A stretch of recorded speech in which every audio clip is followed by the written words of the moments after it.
శ్రీరామ్ గారు, ఇప్పుడు అన్ని రాష్ట్రాల పోలీసు ఆ వ్యవస్థకు సంబంధించిన పనితీరుకు సంబంధించి ర్యాంకింగ్ ఇస్తే ఏపీ పోలీసులు లాస్ట్లో ఉన్నారండి. చాలా దురదృష్టకరమైన విషయం ఇది. ఎందుకంటే పోలీసులు లాస్ట్ లో ఉన్నారంటే ప్రభుత్వం లాస్ట్ లో ఉందని అర్థం. ప్రభుత్వమే పోలీస్ అంటేనే ప్రభుత్వం.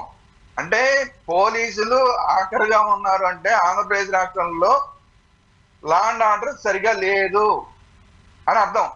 ఇప్పుడు లా అండ్ ఆర్డర్ ఎవరి చేతుల్లో ఉందండి? లా అండ్ ఆర్డర్ ఎవరి చేతుల్లో ఉంది? డైరెక్ట్ ముఖ్యమంత్రి గారి చేతుల్లో ఉంది. ముఖ్యమంత్రి గారి చేతుల్లో ఉన్న లా అండ్ ఆర్డర్ సరిగా లేదు అంటే ఎంత ఇబ్బందికరమైన విషయం.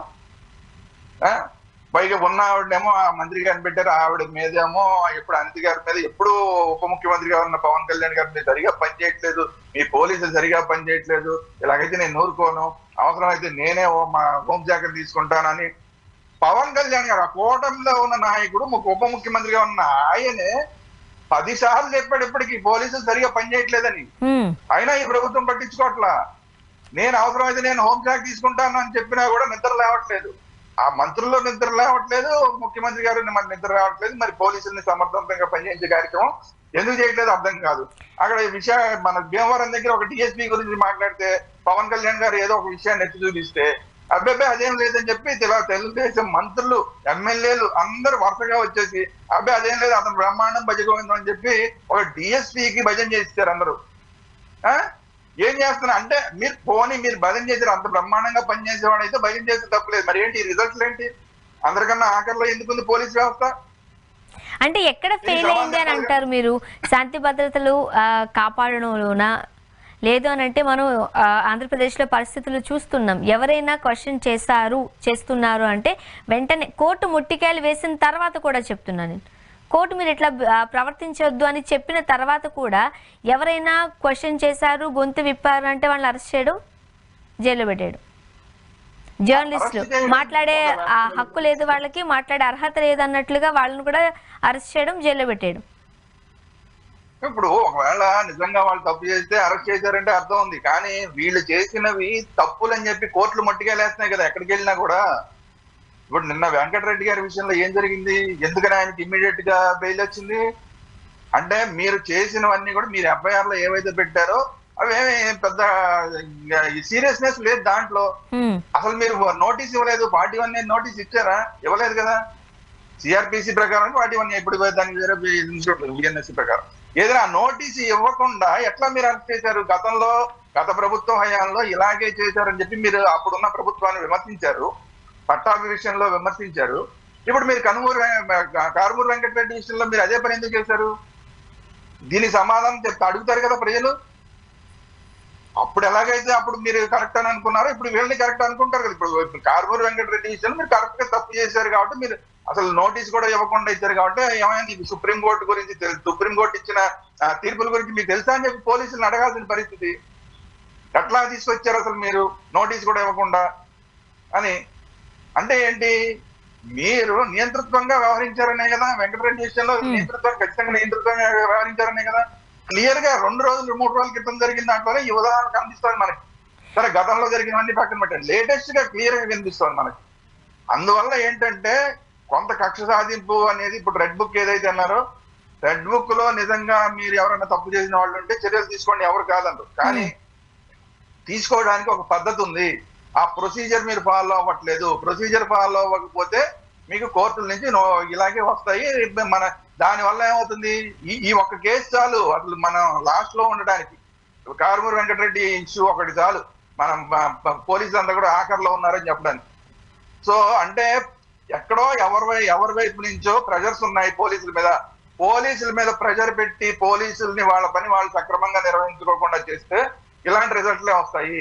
మిగతా పోలీసులకి మన పోలీసులకి క్లియర్ గా తేడా కనబడుతుంది. కాబట్టి అలాంటి పనులు చేసి మన వాళ్ళ పరువు మనమే తీసుకున్నట్టు అవుతుంది. కాబట్టి పోలీసుల మీద ప్రెజర్ పెట్టకండి. ఎవరైనా తప్పులు చేస్తే కానీ, నిజంగా తప్పులు చేస్తే వాళ్ళ మీద చర్యలు తీసుకోండి. దానికి ఎవరు అబ్జెక్షన్ చేయరు. కానీ ప్రొసీజర్ ఫాలో అవ్వాలి. కరెక్ట్ ప్రొసీజర్ ఫాలో అయ్యి ప్రొసీజర్ ప్రకారం చేస్తే కనుక శవాకి అంటారు, లేకపోతే కనుక ముట్టికాయలు.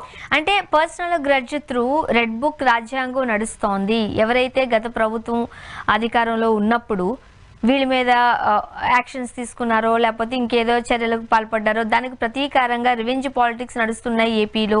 దానికి పోలీసులు బలైపోతున్నారు. పోలీసులు మీరు అన్నట్టుగా పోలీసుల మీద చాలా ప్రెషర్ వస్తుంది. ఇవన్నీ మనం వింటున్న దానికి నిదర్శనం ఈ ర్యాంకింగ్ అనుకోవచ్చా? రెడ్ బుక్ అనేది తప్పు అనేది ఈ ర్యాంకింగ్ చెబుతుంది అని అనుకోవచ్చా? ఇప్పుడు రాజకీయ పార్టీలు రెడ్ బుక్లు అంటాయా, బ్లూ బుక్లు అంటాయా, వాళ్ళ బుక్కులతోటి పోలీసులకు సంబంధం లేదు. పోలీసులకు ఒక బుక్ ఉంది, పోలీస్ మాన్యువల్. ఆ పోలీస్ మాన్యువల్ ప్రకారం నడుచుకోవాలి, పోలీస్ చట్టం ప్రకారం నడుచుకోవాలి. వాటి ప్రకారం నడుచుకోకుండా మీరు రాజకీయ పార్టీల పుస్తకాలని ఫాలో అయితే మీరు ఆ పోలీసులుగా ఉండి వేస్ట్. అందుకని మీకోసం సపరేట్ మాన్యువల్ ఉంది. మీకు డిసిప్లిన్ ఎలాగా, ఏ విధంగా డిసిప్లిన్ గా ఉండాలి, ఏ విధంగా చర్యలు తీసుకోవాలి, ఇవన్నీ కూడా ఉన్నాయి. వాటిని ఫాలో అవ్వండి. మీరు కష్టపడి ఐఏఎస్లు అయిన తర్వాత, ఐపీఎస్లు అయిన తర్వాత మేము ప్రభుత్వాలు చెప్పినట్టు నడుస్తామంటే మీరు కేసులు ఎదుర్కోక తప్పదు. మరి మీకు కూడా కేసులు పడతాయి. ఎందుకంటే ఇప్పుడు ఎవరికైనా సరే పోలీసుల మీద కూడా ప్రైవేట్ గా కేసులు పెట్టడానికి అవకాశం ఉంది తప్పులు చేస్తే. పోలీసులు ఏమి చట్టానికి అతీతులు కాదు. మనం ఏదో అనుకుంటాం, పోలీసులు ఏదో చేశారు అనుకుంటాం. కానీ నిజంగా పోలీసులు తప్పు చేస్తే అవసరమైతే వాళ్ళ మీద కూడా కేసులు పెట్టడానికి మన రాజ్యాంగం అవకాశం కల్పించింది. సో ఆ పరిస్థితి తెచ్చుకోవద్దు. ఆ పరిస్థితి తెచ్చుకోకుండా మీరు ఏ బాధ్యత కోసం అయితే మీరు కాకి డ్రెస్ చేశారో దాన్ని నిలబెట్టుకోకుండా రాజకీయ బాసులకి జీహుజూర్ అంటే మాత్రం ఇలా మొట్టికాయలు వేసుకోవాలి, మీ పరువు మీరే తీసుకోవాల్సి వస్తుందని పోలీసులు గుర్తుపెట్టుకోవాలి. ఎందుకంటే మామూలు రాజకీయ పార్టీలు వాళ్ళు ప్రెజర్ పెట్టడానికి ట్రై చేస్తూనే ఉంటారు, ఏ ప్రభుత్వం ఉన్నా. దానికి మీరు లొంగలేదా అన్న దాని మీద ఇప్పుడు రాష్ట్రంలో శాంతి భద్రతలు అనేవి ఆధారపడి ఉంటాయి. ఇప్పుడు రాష్ట్రంలో ఇప్పుడు మీరు అందరికన్నా అడుగునున్నారు అంటే మీ దగ్గరికి ఏ పోలీస్ స్టేషన్కి వచ్చి ఏ విధంగా కంప్లైంట్ చేయాలి ఎవరైనా? ఎందుకంటే మీరు ఆఖరిలో ఉన్నారు, దేశం మొత్తం మీద ఆఖరిలో ఉన్నారని చెప్పి రికార్డులు చెప్తున్నాయి. అంటే మీరు బాగా పనిచేయట్లేదని మీ మీద ఏ నమ్మకం పెట్టుకుని పోలీస్ స్టేషన్కి రావాలి? పోలీస్ స్టేషన్ మీదే అసలు నమ్మకం లేకపోతే ఇంకా ఎవరి మీద నమ్మకం పెట్టుకోవాలి ఈ రాష్ట్రంలో? కాబట్టి పోలీసులు ఈ విషయంలో రాజకీయ నాయకుల కన్నా కూడా పోలీసులు రాజకీయ బాసులకి తలవకుండా ఉంటేనే మీ ట్రాక్ రికార్డ్ అనేది మెరుగుపడుతుంది. అది మీ చేతుల్లోనే. ఒకప్పుడు ఆంధ్రప్రదేశ్ పోలీస్ అంటే మొత్తం దేశవ్యాప్తంగా మంచి పేరుండేది. రకరకాల కారణాలు, రకరకాల పార్టీలు, రకరకాల వాళ్ళ వల్ల మీరు అలాగా రాజకీయ బాసులకి మీరు లొంగిపోబట్టి ఈ రోజు నానాటికి తీసుకట్టు నాగంబొట్లు అన్నట్లాగా ఈ రోజు ఆఖరికి వచ్చేసారు. ఒకప్పుడు ఢిల్లీలో అసలు ఏపీ పోలీస్ అంటే పెద్ద పేరుండేది.